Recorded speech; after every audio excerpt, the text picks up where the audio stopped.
You have to understand this. Your mind was never meant to run the show. It was meant to take orders from you, from your vision, from your spirit. But somewhere along the way, you forgot that. You started listening to your thoughts as if they were facts. You started letting fear write your story, letting doubt narrate your next chapter, and letting anxiety become the language you speak to yourself in. Let me be crystal clear. Your mind is not the truth. It's a machine, a brilliant, powerful, ancient machine, and it doesn't care about your dreams. It only cares about keeping you safe. That's all. That's its one obsession: survival. Not success, not expansion, not greatness. So if you don't take the wheel, your mind will steer you into comfort, predictability, mediocrity, and worst of all, regret. How many times have you felt that internal war? The moment you want to start something new, your business, your art, your transformation, and that voice inside immediately starts screaming, what if you fail? What if they laugh at you? What if it all falls apart? That's not intuition. That's programming. Old code, generational fear echoing through your nervous system. It's not wisdom. It's just your brain doing what it's always done. Protecting you from pain, even if it means keeping you small forever. Let me tell you something that'll flip your entire mindset upside down. You don't have to believe everything you think. Read that again. You don't have to believe everything you think. Just because a thought shows up doesn't mean it's your truth. Most of your thoughts were installed in you, downloaded, fed to you by scared parents, stressed teachers, systems that never saw your potential. And now they sit in your head like squatters in a house you didn't build. But you pay the price for keeping them there. You're letting voices that don't belong to you define your future. You're walking through your life with a script someone else wrote, a ceiling someone else designed, and a belief system built for survival, not greatness. And then you wonder why you feel stuck. You wonder why you keep hitting walls, why your dreams feel far, why your confidence disappears when it's time to move. It's because you've given the keys to a system that's designed to keep you from change. But here's the thing, that system isn't broken. It's working exactly how it's supposed to. Your brain is doing its job, detecting threats, minimizing risk, avoiding pain. It's ancient software trying to run a modern life, but you're not a caveman running from lions anymore. You're a creator, a builder, a disruptor. You don't need your mind to keep you safe. You need it to be sharp, focused, powerful, and obedient. And that's where the rewiring begins. Not with hype, not with a vision board or some fake positivity. No, the rewiring starts when you get ruthless about what you allow into your mind. When you start questioning every limiting belief like it's a lie, because it probably is. When you stop defaulting to fear and start upgrading your thoughts like software. Because that's what they are. They're code. And you are the programmer now. You have to speak to your mind like a soldier, like a king, like a CEO. You wake up and you say, is the mission. This is the direction. I don't care how scared you are. We're doing it anyway. Because courage isn't the absence of fear. Courage is giving fear a seat in the car, but never letting it touch the wheel. And listen, it's going to fight you. Your mind is going to resist. It's going to scream. It's going to flood you with every old thought it can find. That's its job. Repetition. That's the firewall reacting to a system override. It doesn't mean you're broken. It means you're waking up. It means you're getting stronger. And the more you push, the more the system adapts. Neuroscience backs this. Your brain literally rewires itself based on repetition, based on what you focus on. That's not philosophy. That's science. You can train your brain to think bold, to think massive, to default to opportunity instead of danger. But you got to do the work, daily, hourly, thought by thought, because your mind won't go quietly. You have to lead it violently into a new reality. And it starts with language. Your words are the software update. Every time you say, I can't, you're locking in that code. Every time you say, I'm not ready, your brain files that under fact. So you flip the script. You say, I'm figuring it out. You say, I always find a way. You say, this fear isn't a stop sign. It's a green light. And you keep saying it until your mind has no choice but to believe it. You've got to stop living like your thoughts are holy. They're not. Some of them are garbage.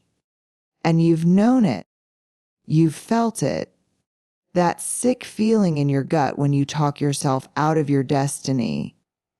That's your soul revolting. That's your inner knowing screaming. THSISNWHWERE. So stop worshiping your doubts. Stop obeying your fears. Stop acting like your brain has authority over your purpose. It doesn't. You are not your thoughts. You are the one who observes them. You are the architect, the commander, the creator, and your life, your future, will only grow as far as your mind is willing to expand.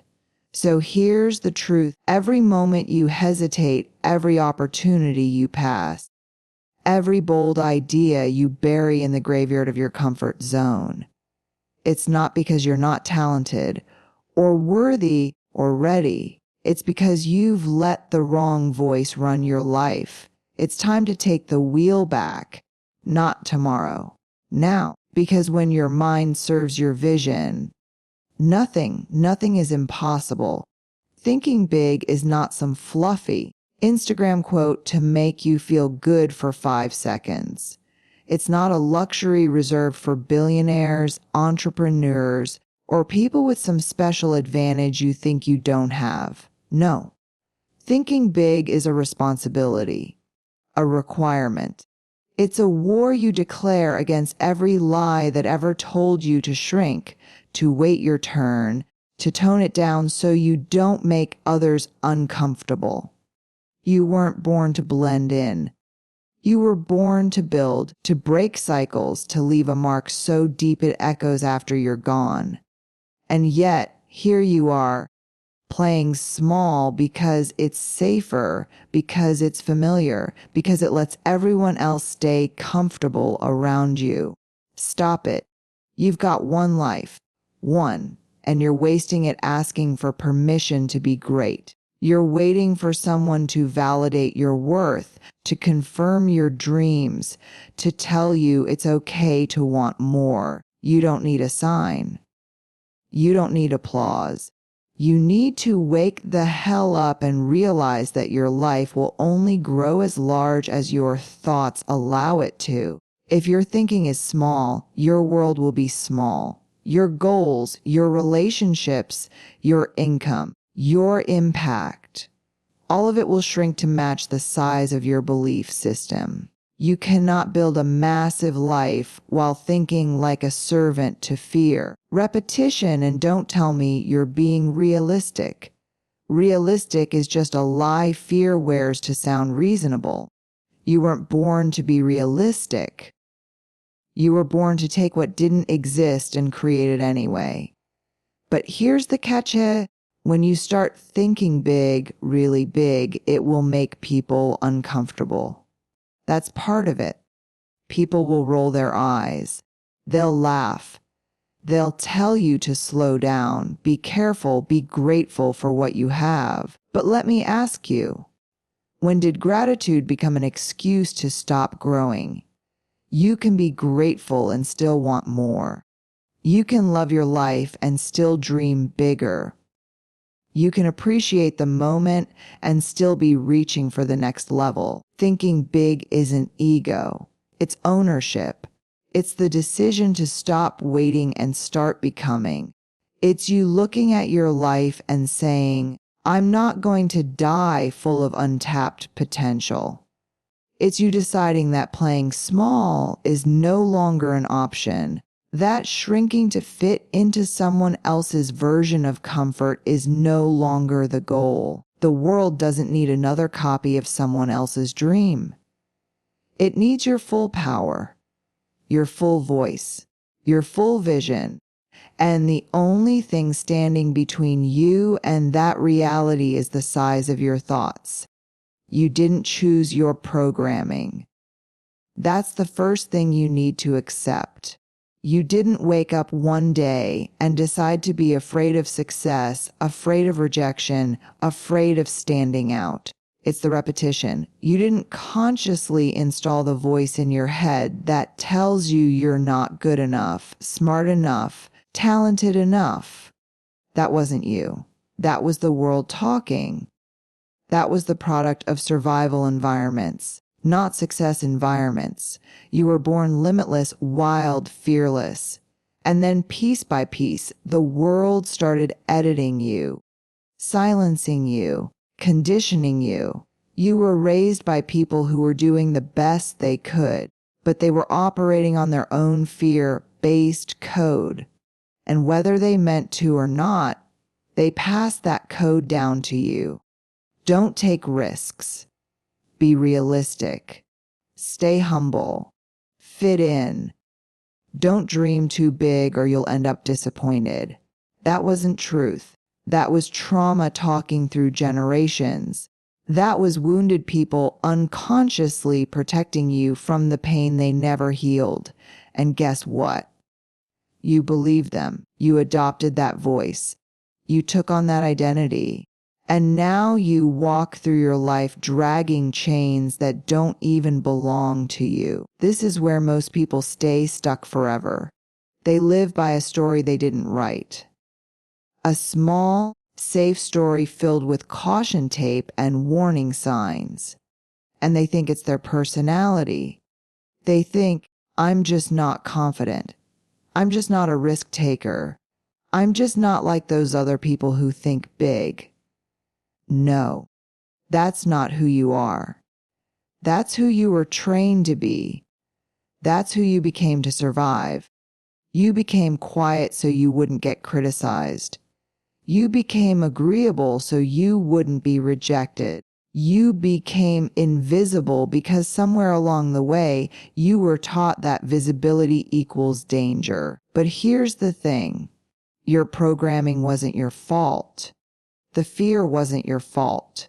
The anxiety, the self-doubt, the chronic overthinking, that all came from somewhere. And you need to stop feeling ashamed for the code you didn't install. But don't get too comfortable with that truth, because here's the next one. Rewriting it is now your job, not your parents' job, not society's job, not your partner's job. Yours. You can't wait for someone to come along and rewrite your belief system for you. The repetition. You can't wait for some perfect moment to start thinking differently. You are the only one who can go into that mental operating system and start pulling out the lies, one by one. And it's not glamorous work. It's not always fun. It's a war.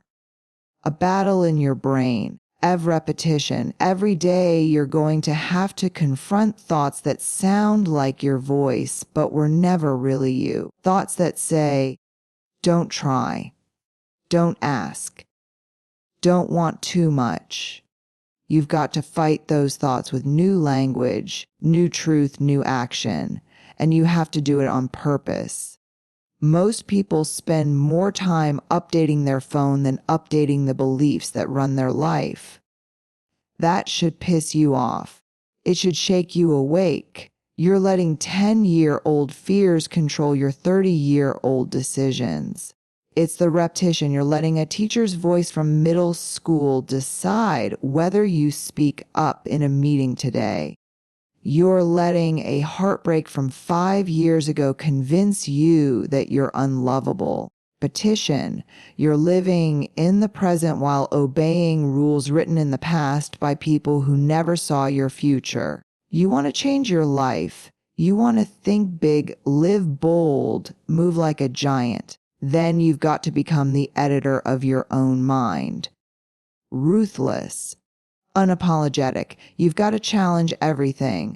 Ask yourself, is this belief true or is it just familiar?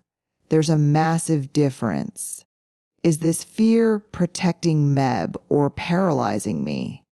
Is this thought helping me expand or making me shrink? If it's shrinking you, delete it. If it's paralyzing you, replace it. If it's not aligned with the life you're building, burn it.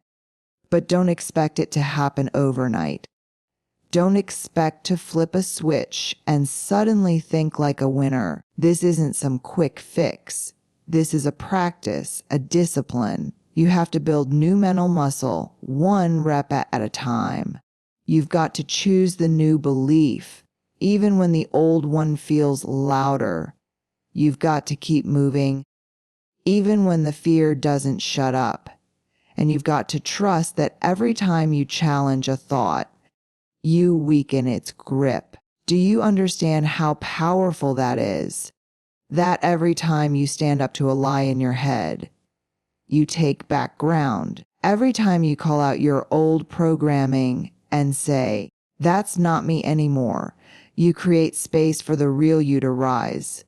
The unedited you, the fearless you, the one who's been buried under layers of shoulds and doubts and old stories for way too long.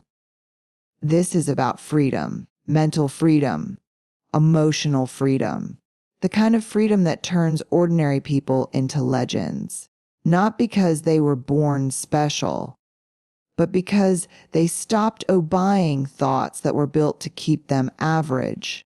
They stopped worshiping fear and started building faith in themselves, in their vision, in what's possible. You're not broken. You're just buried. And the process of unburying yourself, that's the work. That's the mission. And yeah, it'll hurt. It'll stretch you. You'll have to let go of parts of yourself that once kept you safe. But you've outgrown safety. You've outgrown smallness. You've outgrown the version of you that was designed for survival. It's time to evolve into the version of you that's built for impact. So no, your programming wasn't your fault, but your evolution, that's all on you. And you've got everything it takes to become something you've never seen before. Not because someone handed you permission, but because you finally gave it to yourself. You cannot build a massive life with a minimal mindset. It's impossible. You can try to fake it. You can talk big, dress the part, even play the social media game like you've already arrived. But the truth always shows itself when it's time to make a move. That's when your mind either becomes your launch pad or your prison. And if your mind is still running on scarcity, on fear, on self-doubt, then I don't care how many goals you set, how many podcasts you listen to, or how many journals you fill, you're stuck. Stuck inside a life that reflects the size of your thinking, not the size of your potential. You see people living big, winning, thriving, and deep down you wonder, what do they have that I don't? I'll tell you, it's not luck, privilege. It's not perfect timing. It's the repetition. It's mindset. It's the inner narrative. It's how they think about who they are, what they deserve, and what's possible. That's it. That's the code. People with massive lives have trained their mind to expect more, demand more, and move like it's already theirs. They walk into rooms like they belong there. They take risks like failure is just part of the path. They speak their vision out loud even when no one claps. Why? Because their mindset is already at the level of the life they're building. And this is where most people lose. Because they want the big life with the small habits. They want success with a safety-first mentality. They want abundance while thinking like they're always 2 seconds from losing everything. That's not how this works. You can't plant seeds in a mindset soaked in fear and expect growth. You can't demand elevation while clinging to built-in survival mode.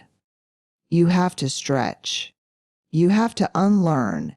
Repetition. You have to build thoughts that match the future you, not the wounded you. Every time you think small, every time you lower the bar, hesitate to speak up, settle for less, you send a message to your subconscious, this is all we're worth. And your life listens. The universe listens. Your energy shifts to match that belief. You think it's bad luck. It's not. It's alignment with the wrong story. You've got to start thinking at the level of your future, not your fear. You've got to act like your next level is waiting, not wondering. And that means reprogramming everything. No more rehearsing worst-case scenarios. No more playing humble just to keep insecure people comfortable. No more shrinking to be relatable. From this point forward, every thought, every move, every decision must say one thing: I'm building something massive, and my mind is finally big enough to hold it.